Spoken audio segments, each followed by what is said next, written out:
Ok.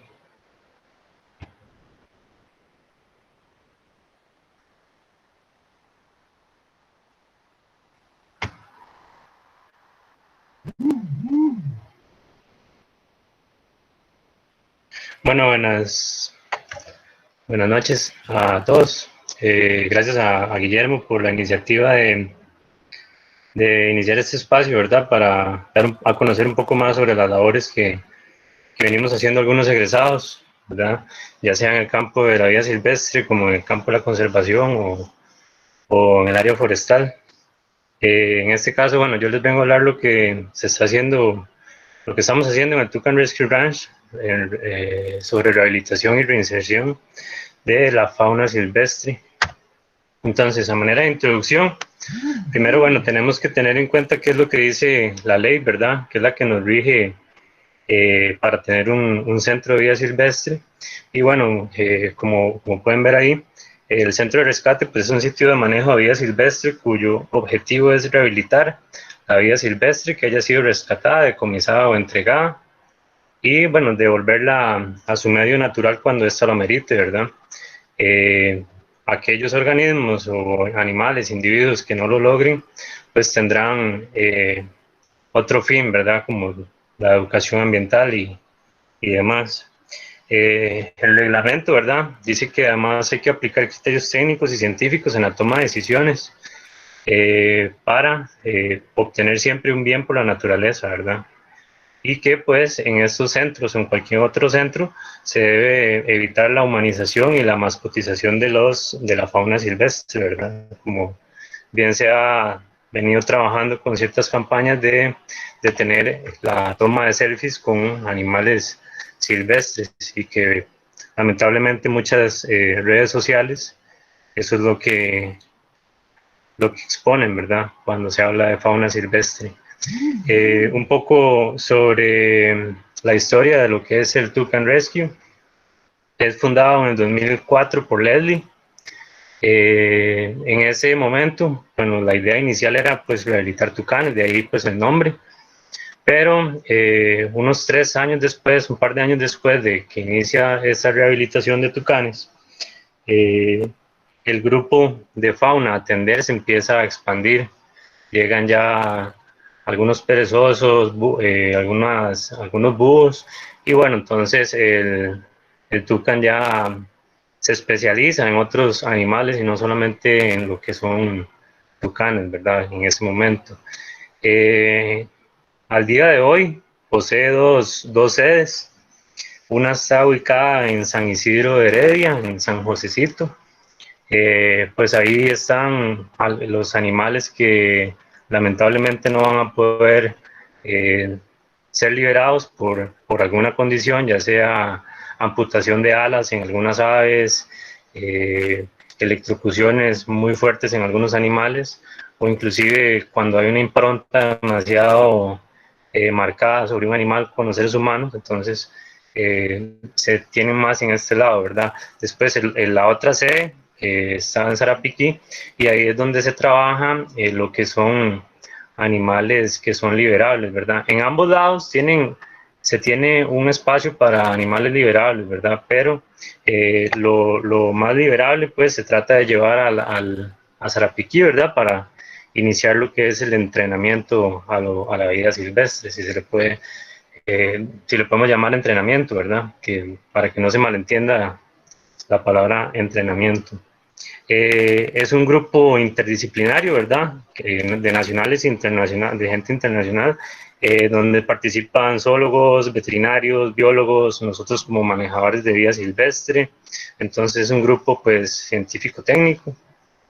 Y pues hay alianzas con otros grupos de conservación, como por ejemplo el Instituto del Perezoso, ¿verdad? Que hay programas en conjunto entre el Tucan Rescue y el, el el Instituto del Perezoso, que más adelante les voy a contar un poquitito de lo que se hace con ellos. La rehabilitación, ¿verdad? Que tenemos que entenderla como el cuidado que se recibe para recuperar, mantener y mejorar las capacidades necesarias de los individuos para vivir en estado silvestre. Y esto incluye estado físico y estado psicológico, ¿verdad? Entonces, bueno, al menos el tucán, siempre hay un criterio veterinario prioritario, ¿verdad? Todo pasa a través del comité veterinario, por así decirlo, que tiene bastante experiencia en el manejo, en base a las observaciones, ¿verdad? Que también uno puede aportar cuando se trata de liberar, pero cuando llegan accidentes o algún tipo de fauna, ¿verdad? Que con alguna dificultad siempre pues va a, a ser prioritario, ¿verdad? Lo que digan este grupo veterinario. Dentro de la rehabilitación, pues es muy importante lo que es la historia natural de la especie, saber dónde se distribuye, cuáles son sus hábitos alimenticios y demás. ¿Y esto para qué? Para poder generar enriquecimiento ambiental. Básicamente, el enriquecimiento ambiental pues cumple varias funciones. Influye directamente en lo que es la salud psicológica del animal. Entonces, por ejemplo, eh, poner varias perchas o que el animal no se acostumbre a la gente, esos son, bueno, cosas que uno puede ir realizando a través del enriquecimiento ambiental. También sirve para reducir lo que es el estrés en cautiverio. Eh, para nadie es un secreto que, y más ahora con la pandemia, que tal vez más gente se ha dado cuenta de que estar encerrado no es nada bonito, los animales pues también tienen eh, estrés al estar encerrado y el enriquecimiento ambiental de los recintos pues viene a disminuir ese estrés, ¿verdad?, que se causa. Y por último, el enriquecimiento ambiental trata de simular lo que es un espacio silvestre según el hábitat del animal, ¿verdad? ¿Para qué? Para que pues, sea más rápida su adaptación al medio silvestre cuando lo amerite.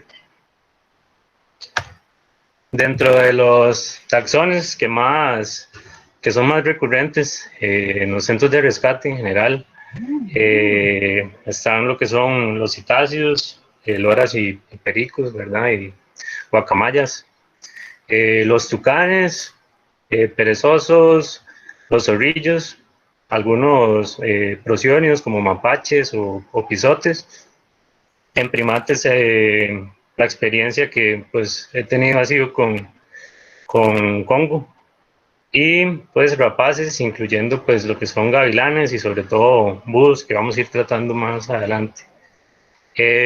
Las causas por las que más se reciben animales son porque eran mascotas y ya no los podían tener o se los decomisaron, orfandad, eh, los famosos rescates de pichones, generalmente de búhos o de algunas aves cuando eh, sus pichones apenas están aprendiendo a volar, la gente se los encuentra y los lleva a algún centro de rescate, entonces pues es una de las causas por las que se recibe también algunos animales, electrocución y pues algunas colisiones, ya sea con estructuras o con los mismos automóviles. Entonces voy a ir detallando un poco lo que he venido haciendo, lo que hemos venido haciendo con cada uno de los taxones, ¿verdad? Que son los más recurrentes. Bueno, en citáceos hay que considerar primero por qué llegan. Llegan muchas mascotas, ¿verdad? Entonces hay que pues hacer la identificación de cuando un animal es mascota o no. En citáceos se nota muy fácil porque son especies que al ser gregarias ocupan su grupo y si están acostumbrados a la gente pues usted va a poder interactuar con ellas sin que ella se identifique al ser humano con algún riesgo, ¿verdad? Dentro de las especies que se manejan a nivel de liberación, ¿verdad? En este momento está lo que es la ratinga, Euxitula nana, los brotulleres yugularis, las copetes rojos y la farinosa, y dos aramacao, ¿verdad? Como les dije, para mí este es un grupo muy delicado en el sentido de que tiene una impronta muy rápido con el ser humano, ¿verdad? Ya liga muy fácil lo que es el cuidador o la persona que da el alimento con eso, con un recurso alimenticio, entonces se vuelve muy sociales con el ser humano en forma rápida, ¿verdad?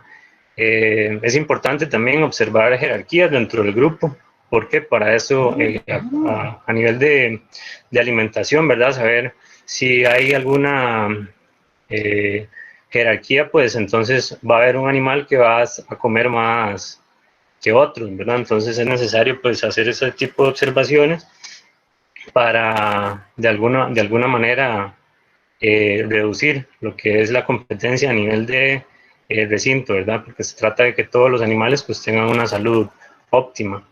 No hay un dimorfismo, ¿verdad? Marcado, entonces ahí también juega mucho lo que es pues los cortejos, saber cómo identificar esos comportamientos, ¿verdad? Y pues la alimentación, a pesar de que se provee frutas, ¿verdad? Y verduras, siempre dentro del enriquecimiento ambiental que se maneja es colocar follaje con algún tipo de fruta que ellos puedan encontrar en el hábitat silvestre donde van a ser liberados para que pues de alguna otra manera aprendan a reconocer ese recurso alimenticio, ¿verdad? Tal y como se ve en las imágenes. Y bueno, la identificación de estereotipas que en algunos casos puede ser, bueno, en esos casos es un factor de estrés y pueden ser identificables como el acicalar, ya sea el ave se acicala a ella misma o acicala a su compañera, ¿verdad? Entonces, cuidar esos detalles y cómo se maneja eso, pues enriquecimiento ambiental. Si usted mantiene los recintos con bastantes especies arbóreas, está metiendo ramas con hojas, pues ellas de una manera comienzan a jugar con las hojas, a jugar con lo que tengan lo que usted le ponga y se distraen, ¿verdad? Solo se usa enriquecimiento natural, ahí no se usa ni cartón, ni plástico, ni tazas, que son instrumentos que se pueden utilizar en animales que tal vez estén ya en cautiverio. Eso es respecto a los citáceos. Eh, Respecto a los tucanes, ¿verdad? Son especies también gregarias, es decir, que son especies que generalmente uno las ve en grupos. Eh, los, los que más se manejan a nivel de liberación en Sarapiquí, pues sería el Torquatus, el Picoiris y el Ambiguus, ¿verdad? Estos, a pesar de que sí también tienen una cierta afinidad a la impronta, ¿verdad? Con el ser humano, pues al menos yo he notado, no sé si se podrá afirmar o no, pero en mi experiencia he notado que son un poco más celosos que los cetáceos.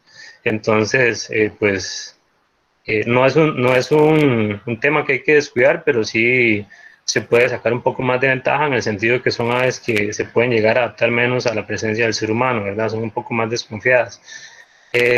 Tampoco presentan dimorfismo, ¿verdad? Entonces hay que jugar con cuando se reciben individuos de tucanes, pues ver si están coincidiendo dos machos, ¿verdad? Que tal vez uno pueda llegar a pensar que pueden estar en el mismo proceso, pero si los mezcla puede ser que se peleen por territorio. Entonces, solo la observación le dice a uno eso, si deben estar separados o si pueden hacer el proceso de manera en conjunto. Eh, la mayoría de tucanes que llegan al centro básicamente son por rescates, ¿verdad? Igual que se caen de los nidos y la gente los rescata. Y bueno, en la alimentación, aparte de que se identifican árboles frutales, ¿verdad? Que hayan en los alrededores del centro para también proveer alimento silvestre, que también se le provee fruta, ¿verdad? Y hay que agregar lo que son recursos proteínicos, que son como, por ejemplo, se pueden ofrecer lo que son los famosos pinkies para cubrir ese recurso proteínico, que son pues, los ratones pequeños. Se puedo usar tenebrios, los gusanos de la avena creo que son, y también huevos, que en este caso pues, se hizo un esfuerzo, un compañero para llevar estas gallinas pequeñas, se me olvidó el nombre, y usamos los huevos de ellas para poner en los tucanes, que son pues más pequeños, las codornices, y pues lo han tomado bien, ¿verdad? Eh, Sobre los tucanes, si hacemos un control detallado diario de la alimentación, es decir, pesamos lo que ofrecemos en las horas de alimentación y lo que ellos dejan con el fin de tener pues el promedio de alimentación que, que ellos pues tienen, y en base a eso pues a veces se logra detectar si tienen o no algún tipo de parásito o si están dejando de comer por alguna razón. Es más fácil hacerlo en los tucanes porque son menos que, por ejemplo, un recinto de loras, que generalmente hay más de cuatro. Entonces, es más difícil determinar quién come más que quién, en qué raciones. Entonces, en tucanes, pues, lo venimos haciendo por esa razón. Y bueno, la ventaja, ¿verdad?, de que tenemos de que con esta información de promedios de alimentación, pues podemos comenzar a generar dietas pues balanceadas en base a los requerimientos que tenga el animal, ¿verdad? Algo que aprendimos con Andrea ya en aquellos años y con Yesenia. Pues. ¿Cuándo liberar? Esto pues también influye el ambiente donde se vayan a liberar. Generalmente pues se recomienda, y según la literatura, ¿verdad? Se recomienda liberarlos si se pudiese en época de volantones o cuando los juveniles andan explorando, porque presentan mejor aceptación en nuevos grupos y hay mayor capacidad de éxito porque los grandes también están enseñando a los pequeños, entonces por ahí se compensa, ¿verdad? El haber estado en un recinto durante algún tiempo. Eh, Sigue el grupo de los perezosos. ¿Por qué llegan los perezosos al centro? Bueno, hay varios motivos, generalmente electrocuciones, en donde electrocuciones que a veces causan orfandad, que quiere decir que tal vez la perezosa se murió y la cría no, entonces pues ya queda huérfana y hay que pues tratarla, ¿verdad? De alguna manera. En este caso, la experiencia que tengo en este momento es con el perezoso de 2 dedos. Sin embargo, en los monitoreos también hay un perezoso de 3 dedos, un Bradipus, pues que tiene collar y se le da seguimiento. El uso de collares y la telemetría que se hace con perezosos es parte de un proyecto en conjunto con el Instituto del Perezoso, dirigido por Sam. Ahí les puse la página web por si lo quieren conocer también, en el cual, bueno, se trata de dar un seguimiento a las especies recuperadas y reinsertadas mediante el uso de telemetría y chips, ¿verdad? Entonces es un proyecto estructurado en fases, desde que llega el animal al centro de rescate, pasa por la evaluación médica que hacen los veterinarios, se le da el determinado tratamiento y cuando lo cumple y los veterinarios dicen que está listo para empezar su nuevo proceso de adaptación, pues llegan a los recintos de cuarentena, llamémosle así, y luego de un periodo de tiempo, pues pasan a los recintos de lo que sería el entrenamiento de más movimientos, son recintos más grandes. Al momento de la alimentación, ¿verdad? Lo que hemos estado haciendo es marcar los árboles de los cuales observamos que los perezosos que están afuera se alimentan y así poder ofrecer pues una comida más basada en hojas o en alimentos que ellos puedan encontrar, pero también de igual manera se ofrece alimento, ¿verdad? Ya procesado como vainica y zanahoria, generalmente.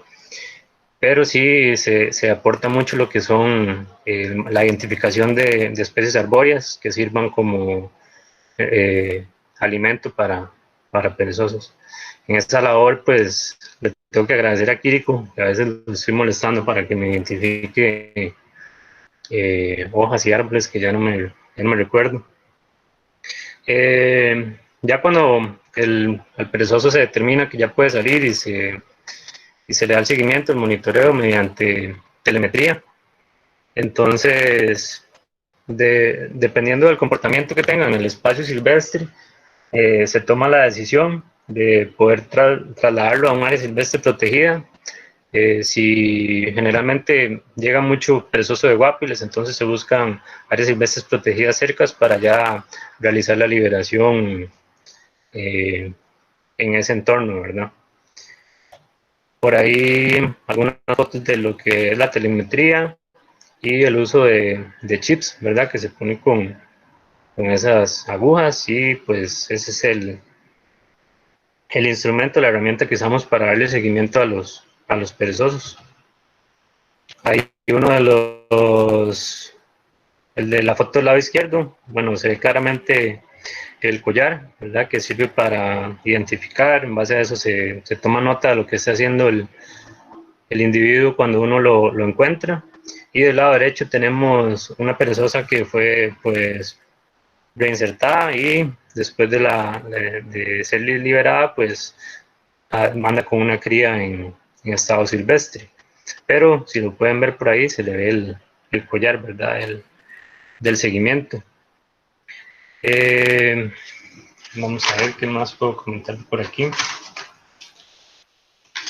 Dentro de las especies que se ha logrado bueno, determinar que de los cuales se alimentan son algunas eritrinas, la Sige longifolia, el sotacaballo, algunas ingas, el mango y algunas apindáceas como las cupanias y el mamón, que pese a ser de no ser una especie nativa, pues para mí es un secreto que es una especie que se ha difundido bastante en el país, y algunas terminalias como la Amazonia y otras combretáceas.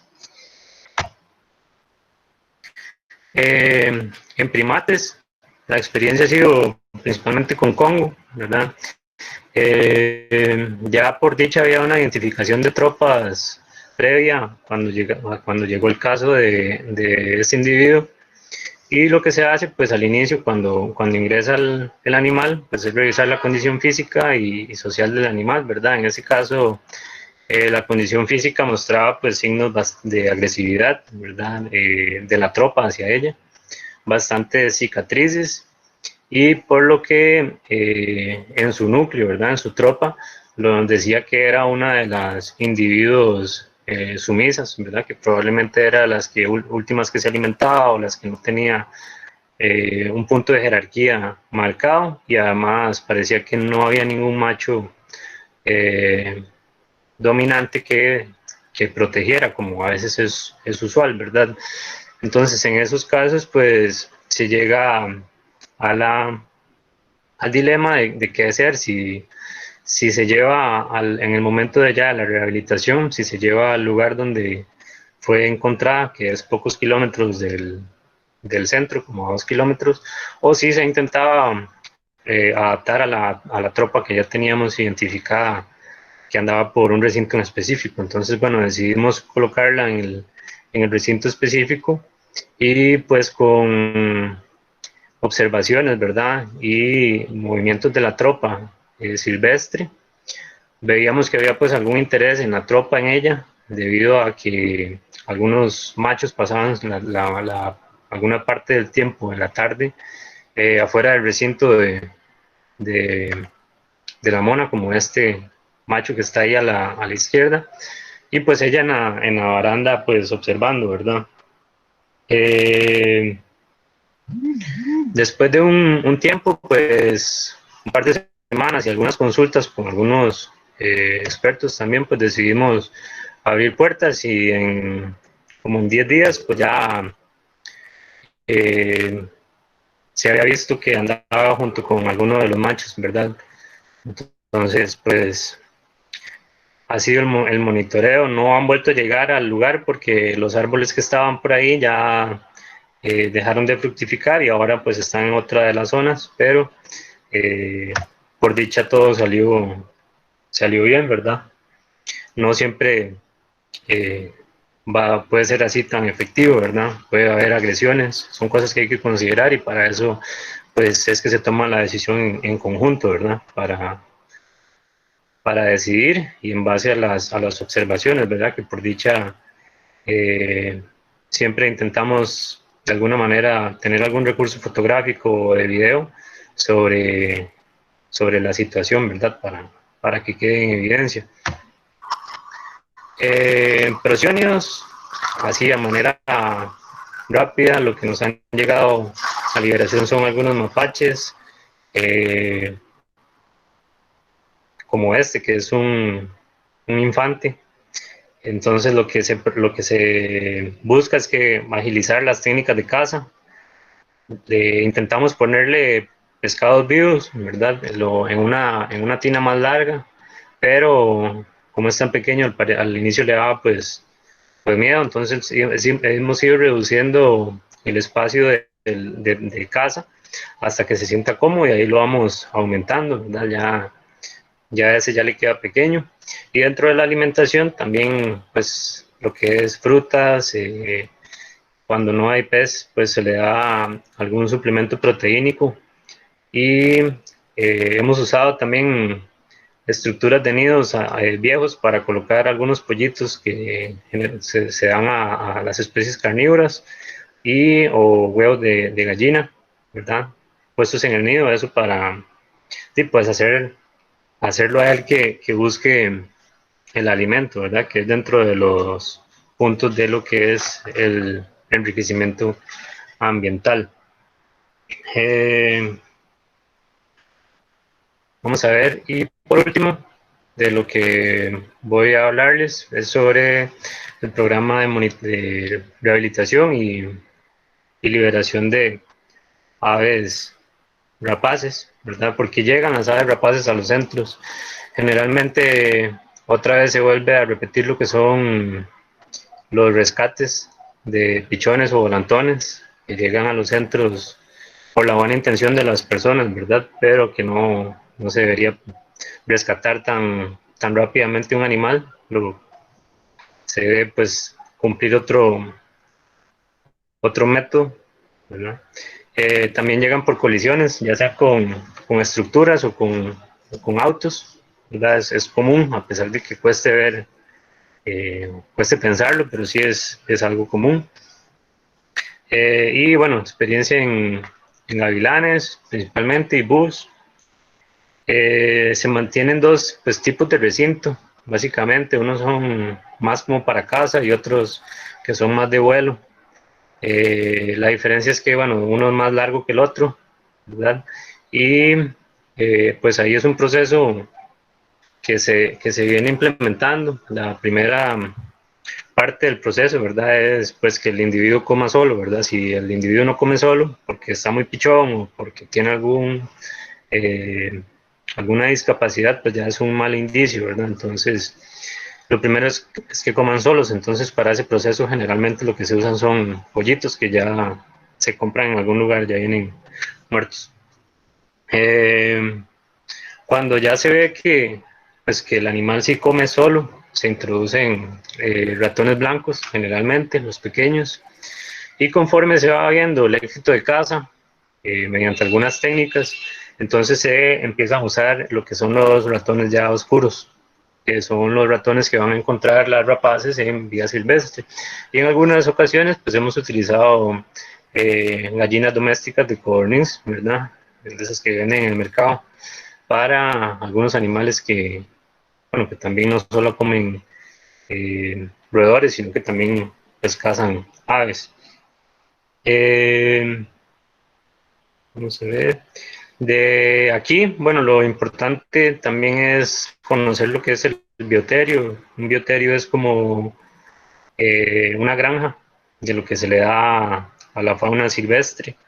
Entonces, pues ahí el único consejo que puedo dar es que no tratar o no menospreciar a esos animales, ya sean los gusanos, las ratas, los ratones, inclusive cucarachas, porque esas va a ser la comida de estos individuos. Y si usted tiene pues ratas estresadas, ratas pues mal alimentadas, pues la comida que usted está dando a sus pacientes pues no es una comida rica, y por ende el individuo puede llegar a padecer alguna enfermedad nutricional por algún descompensamiento de algún requerimiento nutricional. Eh, Usamos dos tipos de monitoreo, lo que es pues, el avistamiento directo, ¿verdad? Ir a los recintos, visitarlos y quedarse por ahí para ver cómo se comporta el ave. Pero también hemos utilizado, implementado el recurso de cámara trampa en los recintos, ¿verdad? Para no ser tan invasivo el proceso. Y así nos damos cuenta qué es lo que está haciendo los animales. Eh, Otra técnica que se utiliza para ver si los animales están alimentándose de manera correcta es la revisión de las cegagrópilas, que es un residuo que se forma en la molleja, que es como la parte que, por decirlo así, tritura huesos y demás partes de las presas que la rapaz no pueda procesar. Y bueno, se hace una bola y este egagrópila pues se regurgita, lo que también a su vez es una función importante dentro del aparato digestivo, ya que limpia lo que es el tracto, ¿verdad? Es importante dar la presa, ya sea muerta o de cualquier otra manera, siempre con huesos y pelo para que pues haya también una salud a nivel del tracto digestivo pues adecuada, ¿verdad? En el momento de liberar y de rehabilitar este tipo de individuos. Eh, ya con esto voy terminando, ¿verdad? Solamente voy a ir haciendo como comentarios que uno puede aportar, ¿verdad? Lo primero es que respecto a los famosos rescates, siempre que usted se encuentre un animal silvestre en alguna condición de riesgo o que ya está, bueno, sí, en una condición de riesgo, pues lo primero es tener cuidado, ¿verdad? Porque los animales silvestres no están acostumbrados a la gente y pueden causar, pueden morder o pueden atacar si se sienten acorralados, ¿verdad? Entonces, siempre la protección que uno vaya a tener cuando vaya a tener algún tipo de contacto. Y siempre, pues, estar en la medida de lo posible, eh, pues, en contacto con una persona experta, ya sea un veterinario o cualquier otra persona que pueda ayudar de manera profesional a hacer el rescate, ¿verdad? Si son pichones o volantones, lo ideal pues sería quedarse observando un ratito. Generalmente las aves no dejan a los pichones tanto tiempo solo. Y, y si uno se lo encuentra en el suelo y se tiene que ir, pues lo más recomendable sería pues subirlo en alguna percha o así. Pero muchos de los animales que llegan a los centros de rescate son porque son huérfanos y tal vez no eran huérfanos en realidad. Entonces es una buena práctica, ¿verdad? Siempre pues recomendar qué hacer en esos casos. Eh, la orfandad no muchas veces no es el rescate en sí, sino más bien esa acción puede hacer que un animal llegue a vivir en cautiverio toda su vida, ¿verdad? Eh, las mascotas es un problema pues a nivel nacional y a nivel me imagino que global. En Costa Rica generalmente pasa esto más con loros y pericos, y generalmente llega un momento en el que las personas ya se cansan de su lora o su lapa y buscan dónde, dónde llevarla, ¿verdad? Sin ninguna responsabilidad por lo que hace la extracción, ¿verdad? Eh, y tal vez también un comentario a los compañeros que trabajan en SINAC también. bueno, no voy a responsabilizar a nadie ni echar culpa, pero sí es bueno también que ustedes comiencen de alguna manera a solicitar recursos para poder transportar fauna silvestre, que a veces llegan animales traídos por el SINAC que no llegan tal vez en una mejor opción, ¿verdad? Entonces, tal vez de alguna manera solicitar kennels, las prensas, bolsos, herramientas, ¿verdad? Que permitan pues manipular fauna de una manera mejor para los animales, ¿verdad? Y no tan esporádica como algunas veces sucede. Y pues mi último comentario es respecto a la situación que están viviendo los centros de rescate en este momento en Costa Rica, que para nadie es un secreto, ¿verdad? Que a nivel estatal no hay ningún apoyo económico a los centros de rescate, pese a que los animales son del Estado, se supone. Eh, y con muchos de los centros trabajan con sistemas de voluntariados y con donaciones que se han venido afectando por toda la pandemia como tal. Entonces, si alguno tiene la oportunidad de colaborar de X o Y manera con alguna institución, centro de rescate, pues siempre no va a estar de más pues es bien recibido en este caso. No sé si hay preguntas por ahí. Muchas gracias por su presentación, Pablo. Tenemos un par de consultas. Una es de Luis Guillermo Rivero. Pregunta, especies de rapaces nocturnas más comunes.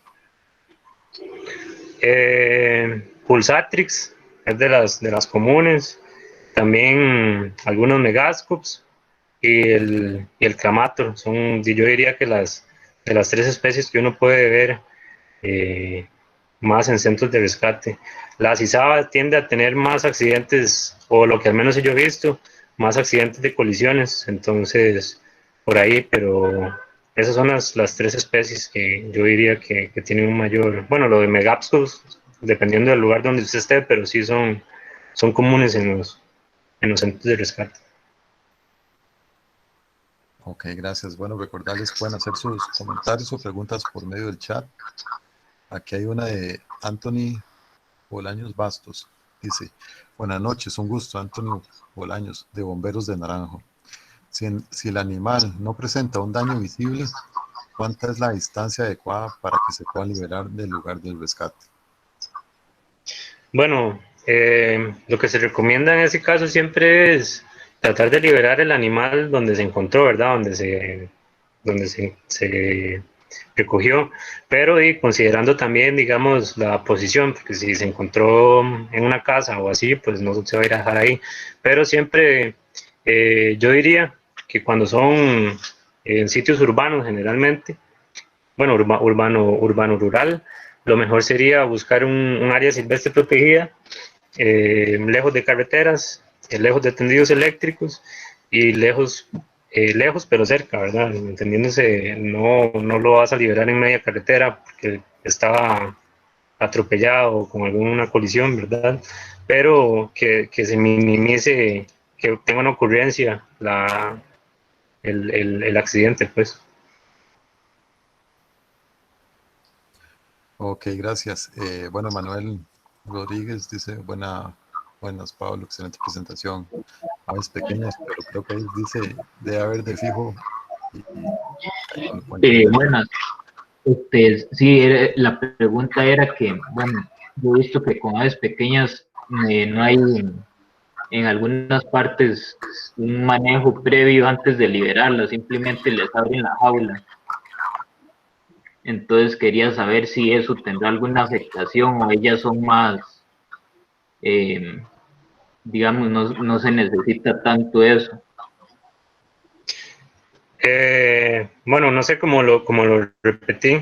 No manejamos tantas aves pequeñas, ¿verdad? Generalmente son algunos decomisos y dependiendo, ¿verdad? De la condición, si están muy adaptadas o no, se dejan en el centro, en recintos especiales. Pero si son aves que se pueden liberar y se ve en la conducta que se pueden liberar y tienen hábitos alimenticios definidos que no necesitan interacción con el ser humano, pues se liberan en algún lugar donde tenga distribución natural, ¿verdad?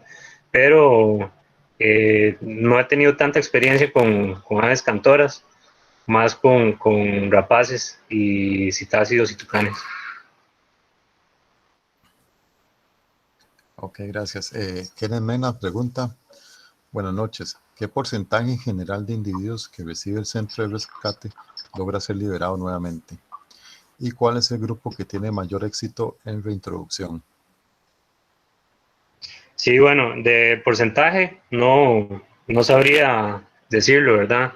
Generalmente la mayoría de animales que llegan, digamos, por grupos, la mayor parte diría que son loros y pericos, que generalmente llegan como mascotas. Entonces es un proceso pues un poco más difícil, pero a nivel así ya de animales no mascotizados, podríamos hablar de que la mayoría de perezosos, ¿verdad? Que se trabajan en el centro, son liberables, a pesar de que algunos tienen alguna discapacidad, como que se les tuvo que amputar una mano, pero han demostrado que pueden vivir libremente eh, en su estado silvestre, entonces pues se da la oportunidad, ¿verdad? Por así decirlo, al animal. Creo que es una de las especies pues que tiene mayor incidencia, ¿verdad? En lo que es reinserción o liberación exitosa, porque de igual manera no son tan, no les importa tanto la presencia de humanos, como ustedes han visto a veces cuando ponen un video de que va pasando un perezoso por una calle y alguien lo agarra y lo pone por allá, pese a que son animales que pueden ser bastante agresivos, especialmente el de dos dedos, pues el hecho de que sean fácilmente manipulables no significa que tengan una impronta, ¿verdad? Entonces se maneja más por comportamiento de alimenticio y por la dependencia, ¿verdad? O independencia que muestre en el entorno silvestre. Pero sí, ya un porcentaje de éxitos o no éxitos, sí es un dato que no lo tengo. Ok, muchas gracias. Bueno, vamos a darle el pase a Ronald Mora, que quiera hacer un comentario. Si gusta puede habilitar el micrófono y después vamos con las demás preguntas. Sí, buenas noches. Muy interesante la presentación. Yo quería hacer un comentario referente a lo que planteó el compañero bombero, sobre la distancia de liberación de una especie que ha sido muy, entre comillas, digamos, rescatada. Nosotros aquí en Heredia estamos acercándonos a los compañeros bomberos porque no nos parece prudente que desde el punto de vista del rescate los animales sean llevados a un área silvestre, ojalá muy lejana del sitio de rescate. ¿Por qué razones? Y explico. Si ese animal es una madre, va a dejar abandonados sus hijos. Van a estar condenados a muerte, o una madre o un padre, van a estar condenados al abandono porque se llevaron a sus padres a su padre o su madre lejos.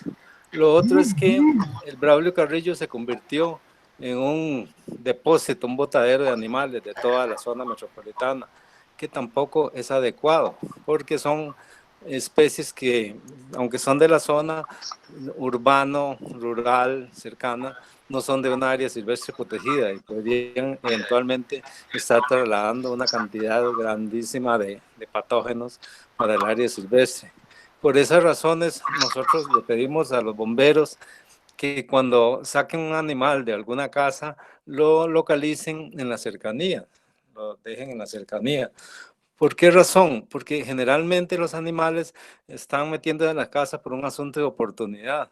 Y ahí el principal problema que habría es el inadecuado mantenimiento o la oportunidad que el animal tuvo de meterse a través de una chimenea, como los murciélagos, etcétera, meterse a una chimenea o una casa. Entonces, lo que le pedimos a la gente que rescata o que saca de sus casas, es que lo liberen en las cercanías. La gente generalmente aduce, se me va a volver a meter. Pues claro, si no arregla el hueco del techo, si no arregla el hueco del tapichel, la canoa, etcétera, se le va a meter. Pero ahí es un problema nuestro, no es del animal.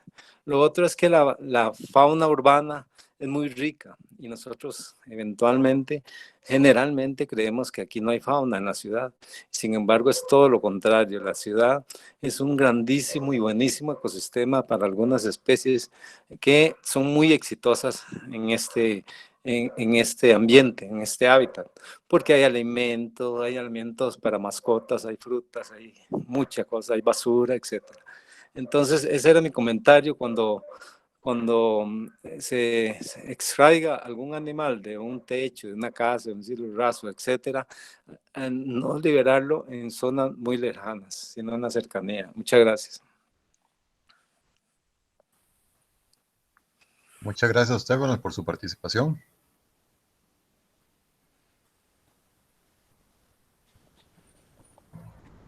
Adelante, Pablo, con otra consulta.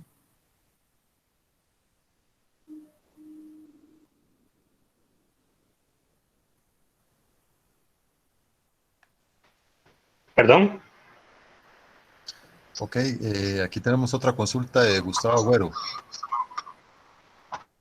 Dice, ¿cuál es su recomendación para equipar una unidad móvil para atención primaria y rescate en cuanto al transporte de fauna? Ok, sí, buena en base al comentario que hice anteriormente. Bueno, considero que con un kennel, ¿verdad? Una transportadora, siempre pues salvaguardar la integridad de la persona que va a pues, tomar el animal.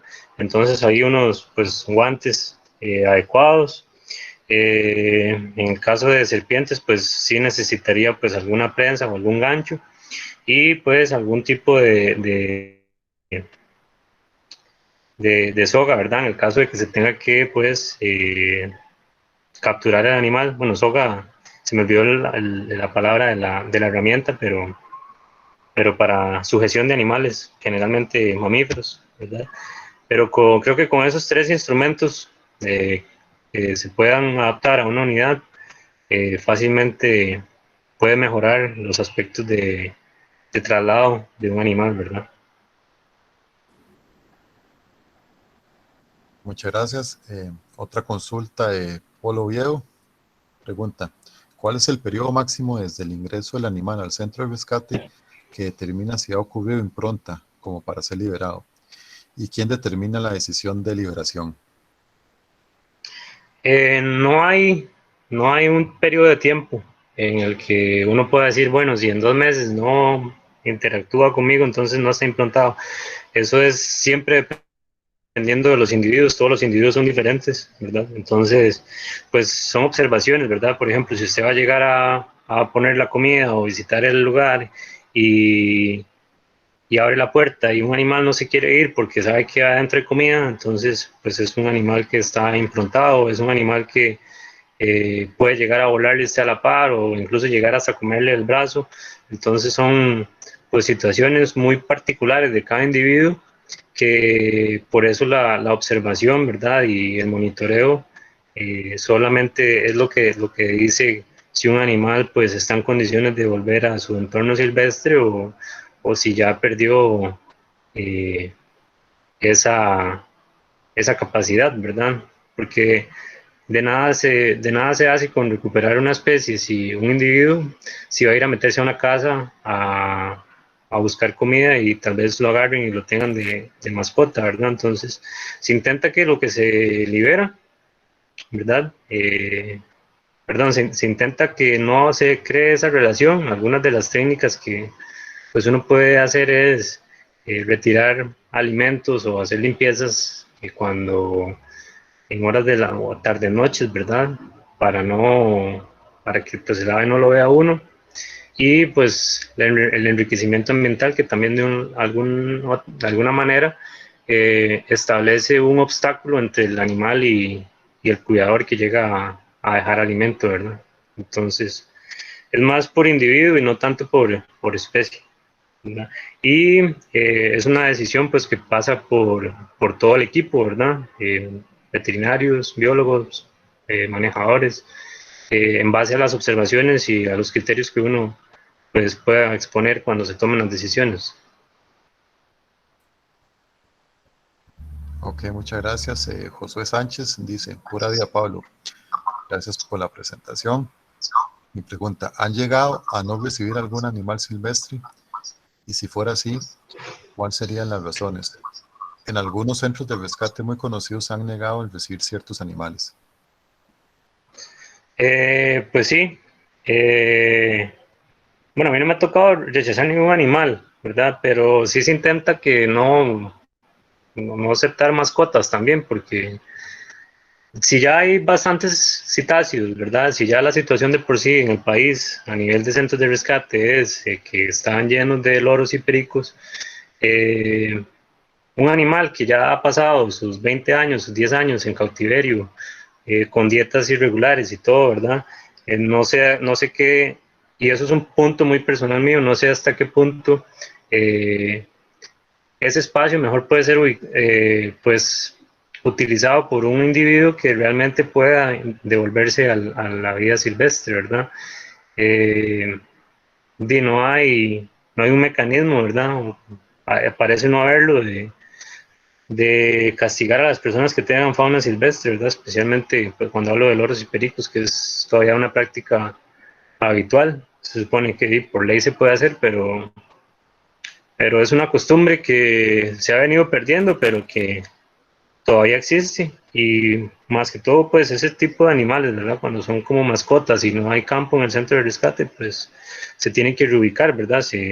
Ya eso se tramita con SINAC para reubicar en algún otro centro, ¿verdad? Pero de alguna otra manera el animal tiene que llegar a un centro de rescate, un centro de cuidado.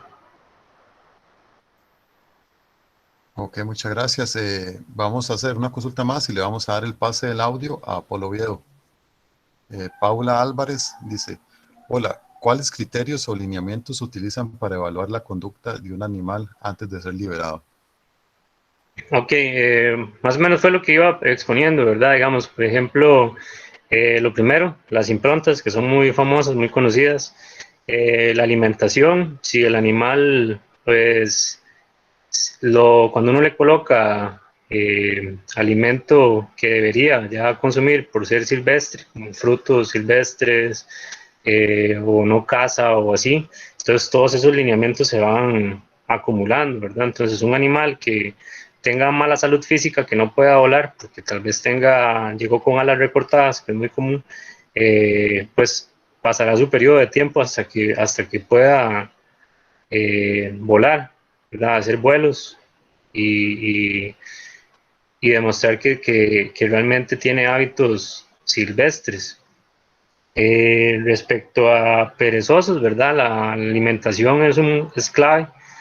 Se ofrece, como ya mencioné antes, una comida procesada, pero también se ofrece una variedad de hojas, ¿verdad? Que son las que tenemos identificadas que comen los perezosos, y todo eso se anota en una bitácora diaria de un registro por perezoso, por individuo, y en base al comportamiento de esos individuos se determina si está apto o no para salir, ¿verdad? Por ejemplo, individuos que solo coman la comida procesada, zanahoria, vainica o lo que se le ponga, y no tengan afinidad por las hojas, entonces son animales que tienen una estadía mayor, ¿verdad? Hasta que logren ese cambio en su alimentación. Contrario a animales que no les gusta para nada la comida procesada y solo se alimentan de comida silvestre, entonces esos son los que uno consideraría pues fácilmente eh, que se pueden liberar. Ok, gracias. Vamos a darle pase a Polo Oviedo. Adelante.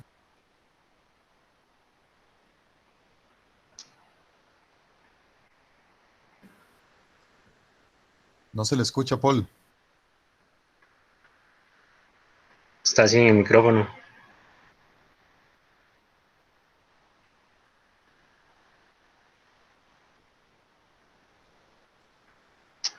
Ok, no se le escucha. Si gusta, Ya, puede ¿me hacer la escuchan? consulta por medio del chat. ¿Me escuchan? Y ahora sí, Sí, no, era también, o sea, como retomando varias cosas de lo que han hablado, bueno, primero que todo, buenas noches y felicitarte, Andrés, porque dice es un trabajo que realmente se necesita mucho y siempre hay fauna silvestre que está llegando por una u otra razón a centros de rescate. Mi primera observación es lo que se había dicho antes, la liberación del animal. Procuren que sea siempre en el perímetro más cercano al lugar de donde procede, ¿verdad? De donde es oriundo el organismo. No incurrir en el error de translocar material genético en zonas, entre zonas geográficas, porque no importa que se vaya a liberar en un área silvestre protegida, si el individuo por medios naturales nunca pudo haber llegado a esa zona, a esa área silvestre protegida, pues ahí estamos incurriendo en un error.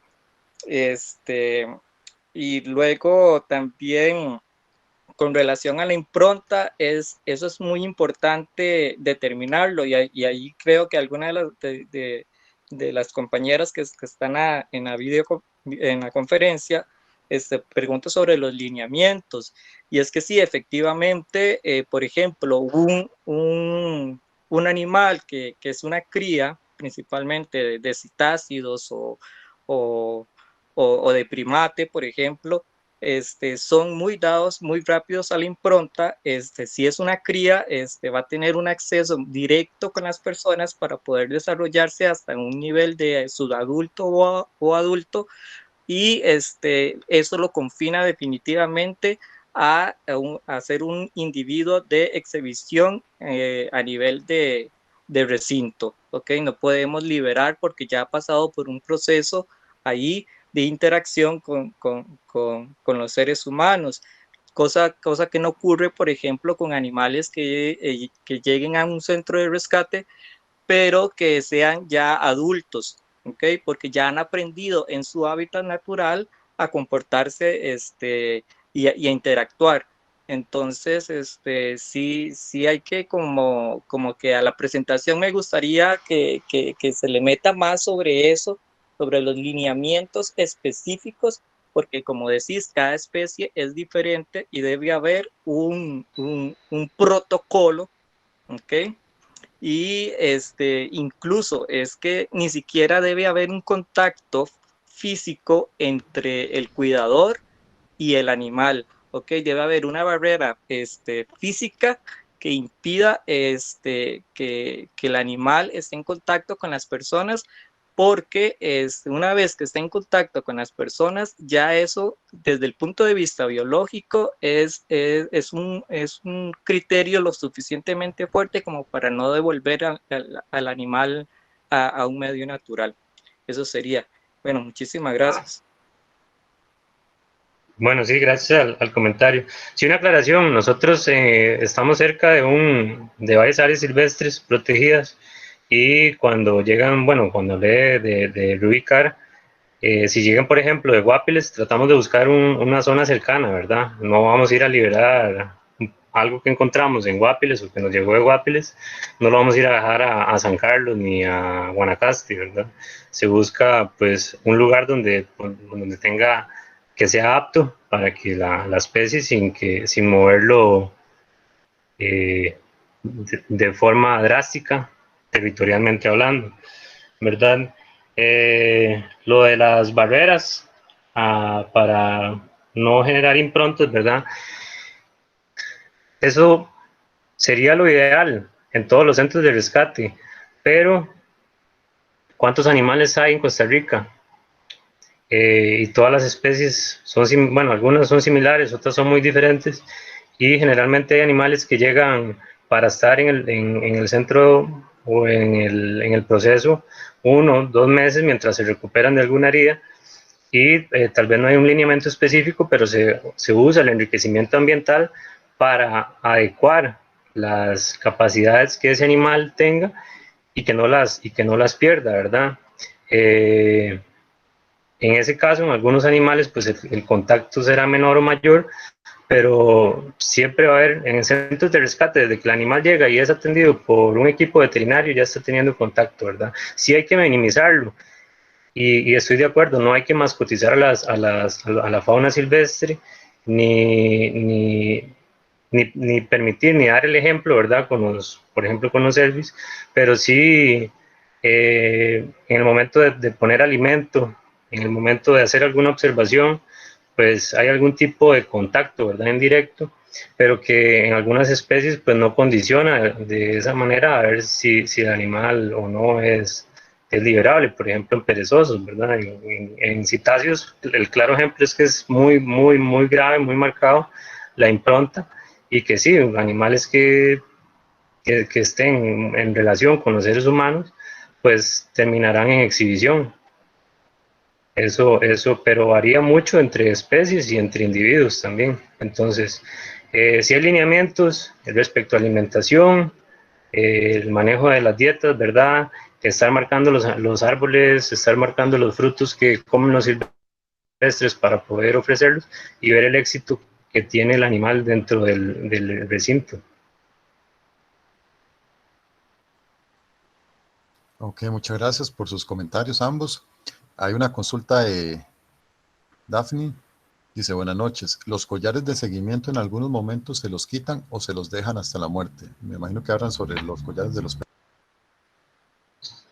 Sí, no, los collares se retiran en cierto momento, ya cuando, después de un cierto tiempo, cuando el monitoreo ya es suficiente de un individuo y se observa que tiene pues adaptación en el medio, pues se retira y se puede utilizar en otro animal, ¿verdad?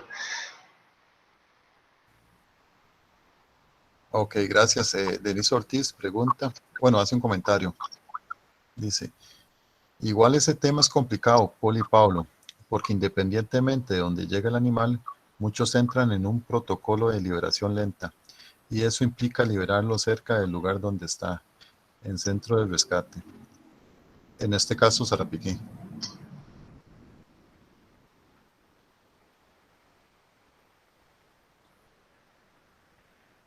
¿Me escuchó, Pablo? Sí, bueno, sí, en ese caso, pues igual se toma en cuenta si el animal pertenece a la zona, ¿verdad?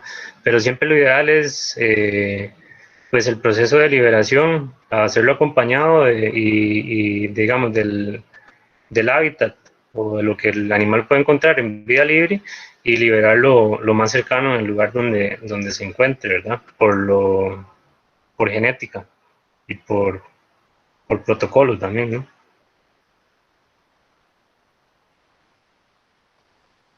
Ok, gracias. ¿Alguien más con alguna consulta o comentario? Vamos a dar un pequeño momento, a ver si alguien escribe algo más. Ah, bueno, Ronald, si gusta, Ronald Mora. Sí, es para ampliar un poquito lo que planteaba el caballero sobre la tenencia de especies en cautiverio. Para nadie es un secreto que nuestra área de conservación, Cordillera Volcánica Central, es como el mercado donde realmente llega la mayor cantidad de vida silvestre y ha llegado durante el tiempo. Desde hace mucho tiempo no se hacen estudios de estimaciones de cuántos animales habrá en cautiverio, pero hay gente que habla de 800,000, 500,000, etc.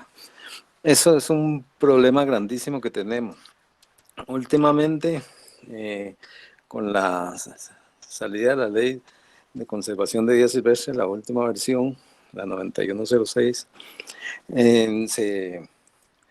se daba ahí una opción de la entrega voluntaria. Ya eso realmente no se está haciendo, porque las personas que tienen animales no, al entregarlos voluntariamente no son exonerados, de acuerdo al artículo 99 del reglamento, no se exoneran de haber estado cometiendo el delito de la tenencia irregular. Entonces ahora ya, por lo menos yo tengo una lista grande de personas que llegó a la centena de llamados de personas que querían entregar animales y no había dónde colocarlos en su momento. Esa gente está ahí a la espera, pero ahora eventualmente solo estamos atendiendo, digamos, los casos de cuando se trate de quejas, lo que alguna gente llama denuncias. Quiero contarles que estamos atendiendo los casos que llegan a través de Citada, que es el sistema del teléfono 1192, que usted pone la queja por ahí.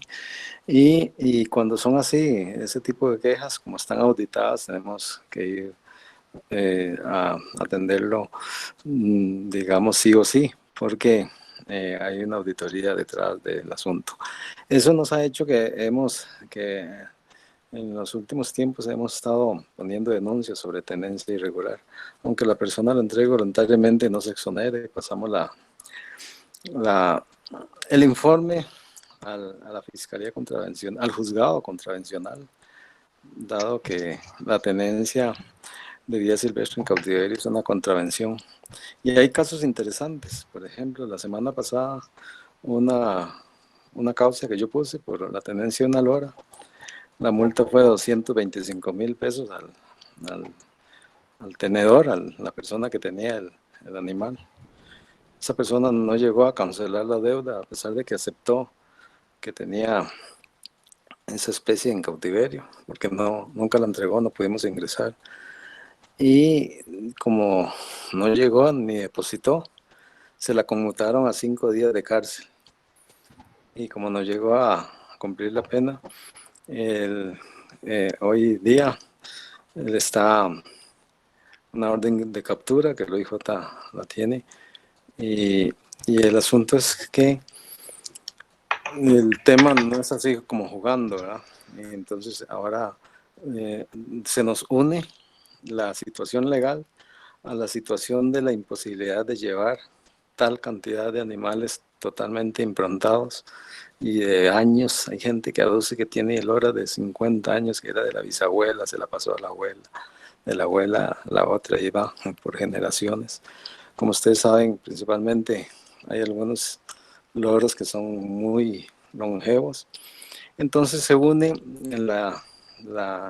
a veces la imposibilidad de ingresar a los sitios.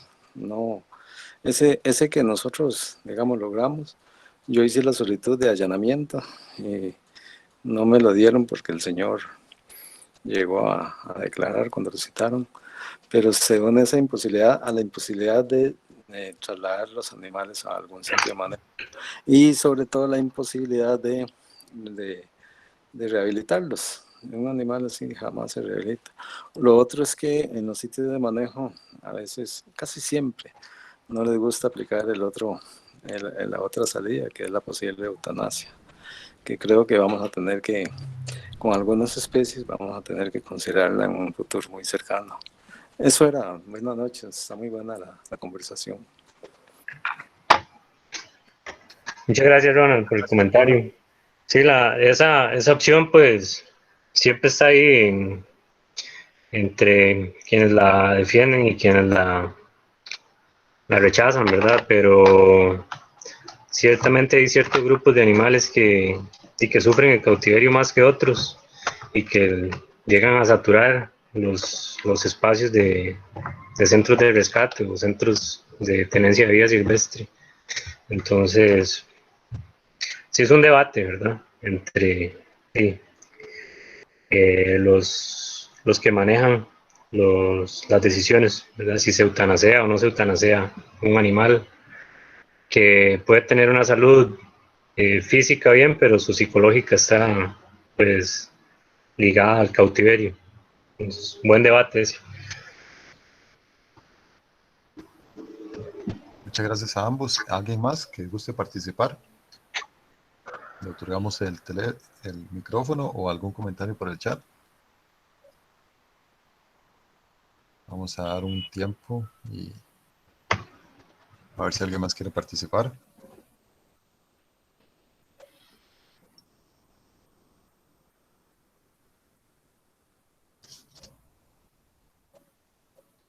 Bueno, al parecer ya no hay más dudas o comentarios. Entonces vamos a decir al expositor de hoy, bueno. Bueno, ahí Ronald Mora hace un comentario más, dice, por cierto lo digo, la eutanasia desde el punto de vista legal y no técnico.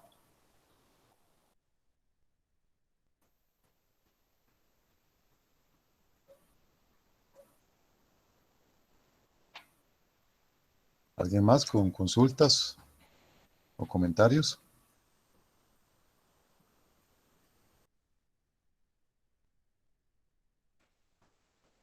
Bueno, Pablo, si quiere dar algunas últimas palabras de su exposición. Agradecerles por el tiempo y bueno, agradecer también al Tucan por darme la oportunidad de colaborar y bueno, a todos los que se conectaron también y a usted, Memo, por la iniciativa de hacer este espacio para contar lo que estamos haciendo a nivel de egresados de la carrera. Muchas gracias. Igual voy a extenderles la invitación para la otra charla. Recordarles.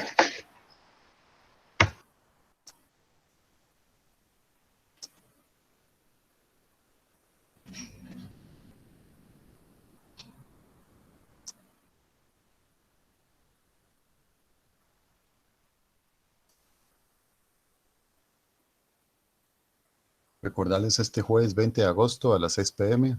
Vamos a tener la participación de Marilyn Rodríguez con el tema Esfuerzos en Educación Ambiental, Ciencia Ciudadana e Investigación en el Corredor Biológico Alexander Scotch. Y también vamos a tener la participación de Mario Mejía Montoya con el título Refugio de Aves Los Cocingos, la finca de una naturalista.